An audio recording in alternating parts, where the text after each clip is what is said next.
Ihan nopea alustus tähän videoon. Eli aletaan tämmönen uusi sarja, missä esitellään näitä Futuresin vähän erikoisempia ja arvokkaampia tuotteita tai sitten halvemmista vähän niiden ominaisuuksia, että miten ne toimii. Siellä on paljon mielenkiintoisia tuotteita ja olisi kiva, että ne saisi lisää tunnettuvuutta ja ihmiset tietäisivät, mitä niillä tehdään. Tässä nyt meillä on ensimmäinen, millä me aloitetaan, sen merkkinen paitakin päällä. Tämä on aito ja minä olen aito, mutta näillä tuotteilla ei ole mitään tekemistä aidon kanssa. Nämä on kiinalaisia kopioita kyseisestä tuotteesta. Tänne on stanssattu pohjaankin vielä hienosti Made in Slovenia. Nämä ei todellakaan ole Made in Slovenia. Nämä on aivan halpaa kuraa. Tehty jostain kiinalaisesta kierrätysmuovista. Eli nämä on Kiina-kopiot Akrapovikista. Tämä on todella törkeetä. Älkää kysykö, miksi mulla on tällaiset, mutta ne ei ole käytössä. Mutta vihollisiakin pitää tutkia. Näitä saa Kiinasta muutamalla kympillä. Niille ei tee yhtään mitään, ei kannata ostaa. Mennään katsomaan aitoa tuotetta.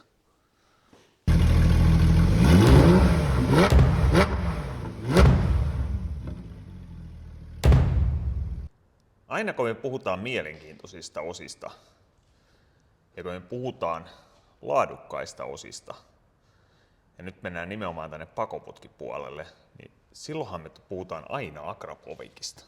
Akrapovik, sehän on vähän niin kuin, voisiko sanoa näin, että se on Rolexi kelloissa. Ja silloin kun sä haluat sitä parasta laatua, mitä maailma pystyy vaan tuottamaan, niin silloin se on Akrapovikki. Näiden valmistus tapahtuu käsityönä.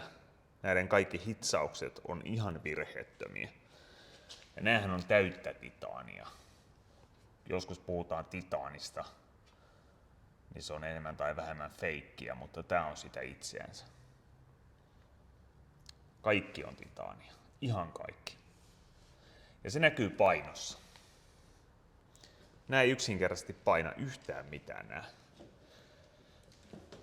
Eli se vakioputkikin painaa varmasti jonkun verran, mutta nämä ei paina mitään. Tää koko takavaimeni yksikkö. Tääkin on itsessään todella kevyt, mä pystyn nostamaan sen ihan yhdellä kädellä tosta. Viimeistely saumoissa on aivan virheetöntä. Näissä käytetään parasta mahdollista titaania. Näissä käytetään monissa osissa mun käsittääkseni titaanitulostusta. Tässä putkessa se ei näy niin selkeästi.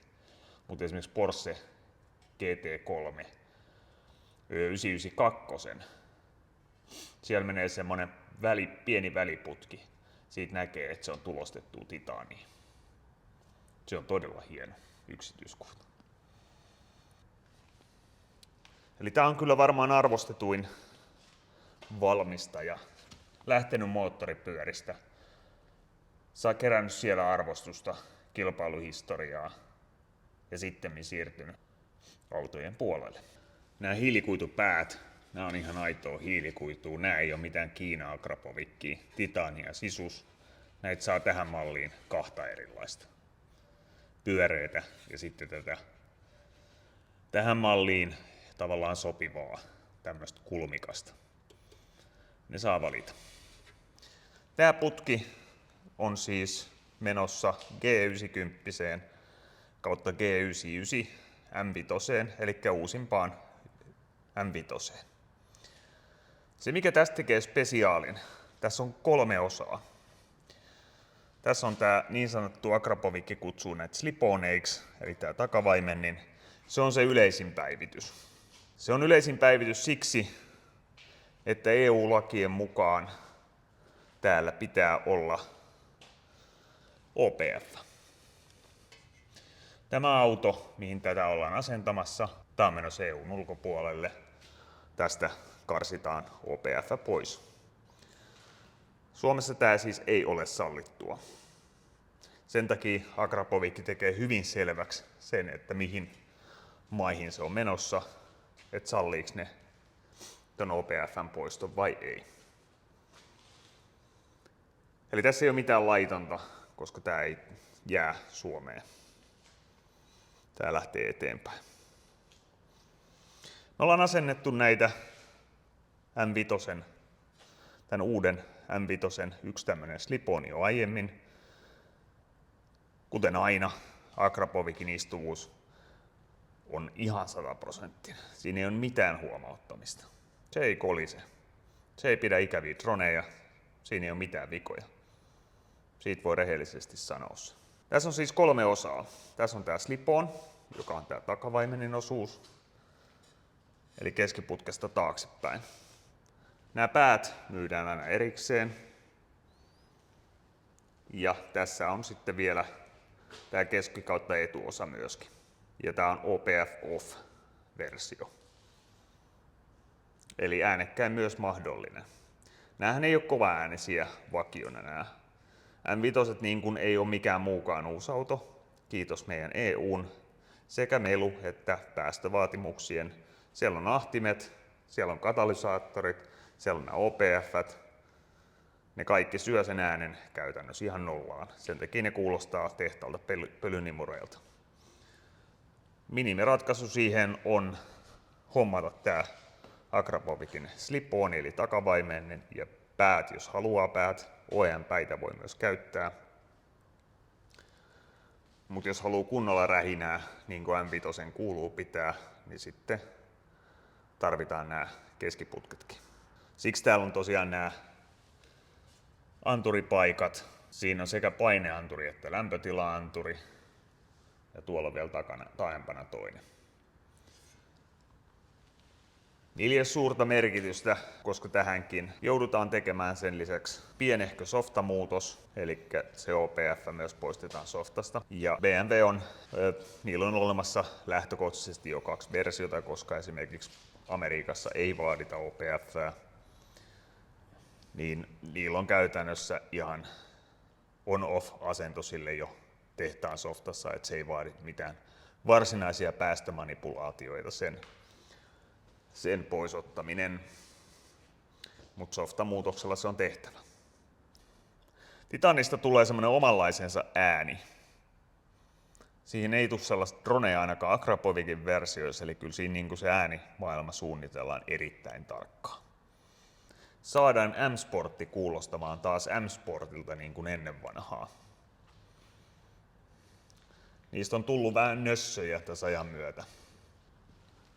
Täällä säilyy edelleen BMW alkuperäiset servomoottorit noille läpille, eli ohjaus on hyvin erilainen kuin vakiona.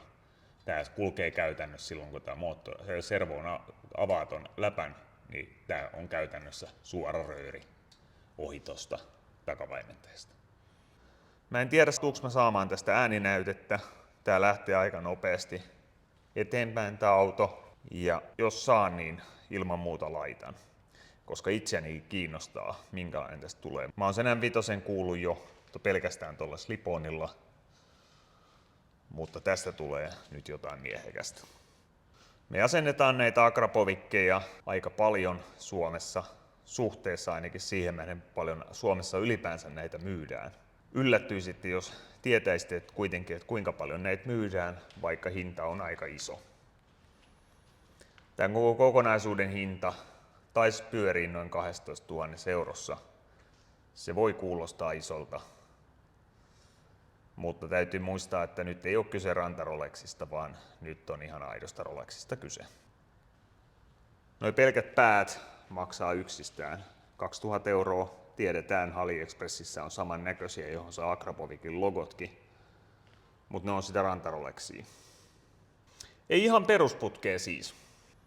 Aitoa titaania, aitoa hiilikuitua, aitoa materiaalia ja järjettömän hienoa jälkeä ja työtä. Mä en ole koskaan kuullut, että yksikään Akrapovic olisi A. kolissu, B. aiheuttanut ärsyttävää dronea, C. haljennut jostain kohti. Sen takia takuutavauksia ei tarvitse hoitaa, mutta jos sellainen tulee, niin Akrapovic kyllä hoitaa asiat ja asiakkaat ihan viimeisen päälle. Siitä ei kannata olla huolissaan.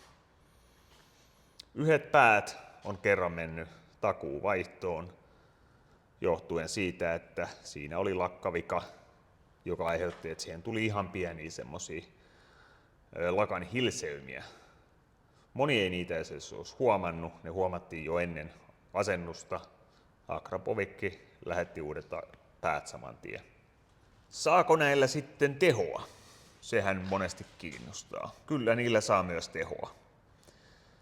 Monissa autoissa on kuitenkin se, että ilman ohjelmamuutoksia moottorien ohjaukseen sieltä on vaikea irrottaa, mutta kyllä kun se hengittää huomattavasti jo vapaammin, niin kyllä siitä tulee Akrapovikin mukaan tässä mallissa, eli M5, niin se on noin 15 hevosvoiman luokkaa ja 15 newtonin luokkaa. Se ei ole se pääpointti tässä kuitenkaan. Tehoa sä saat myöskin sillä, että sä laitat viemäriä sinne tilalle, jos siinä on vaan suinkin riittävät vastapaineet ja optimoitu sille moottorin toiminnalle. Eli se ei vaadi näin suurta investointia. Kellokaan ei vaadi niin suurta investointia. Sä saat kellon 2 eurolla. Ja ihmisiä onneksi on, jotka tätä arvostaa. Tää on mulle aina sellaista herkkuu nähdä näitä.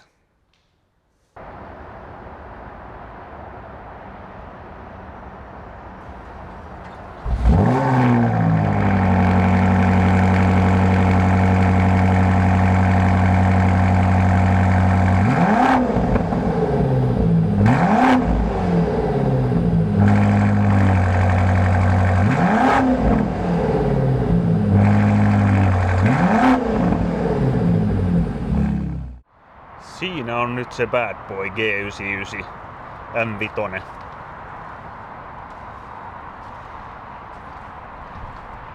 Monesti sanotaan, että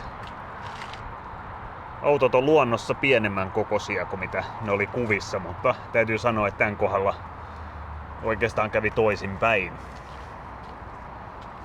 Siellä on nyt Akrapovikki. Ja se on nyt ihan täysrööri. Meillä on noin tommoset neliskanttiset päät. Tää lähtee tosiaan ulkomaille.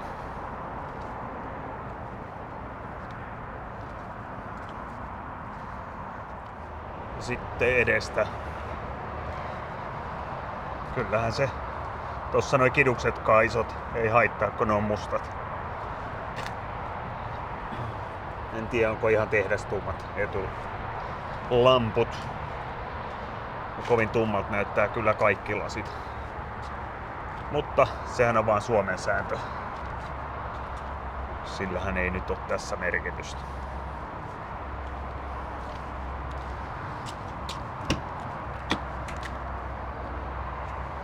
Onhan tää komea sisältäkin. Eihän sitä voi kiistää.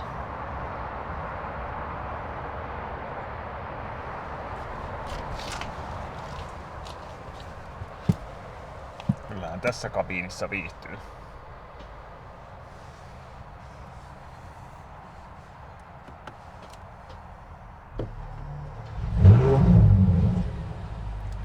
Kivastihan se hörähtää.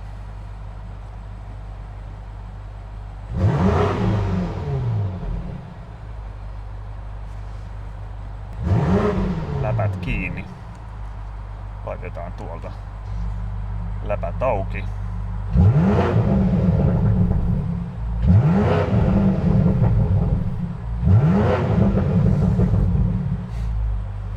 Kaunista, kaunista, kaunista. Hieno auto. Hieno auto on.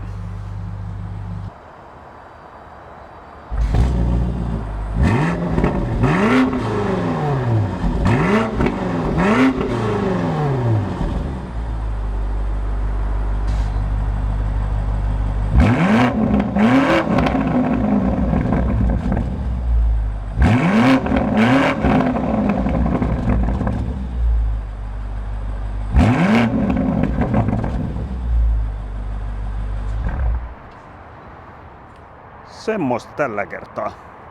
Paina tykkäystä, jos tykkäsit. Näitä voidaan tehdä kyllä lisää.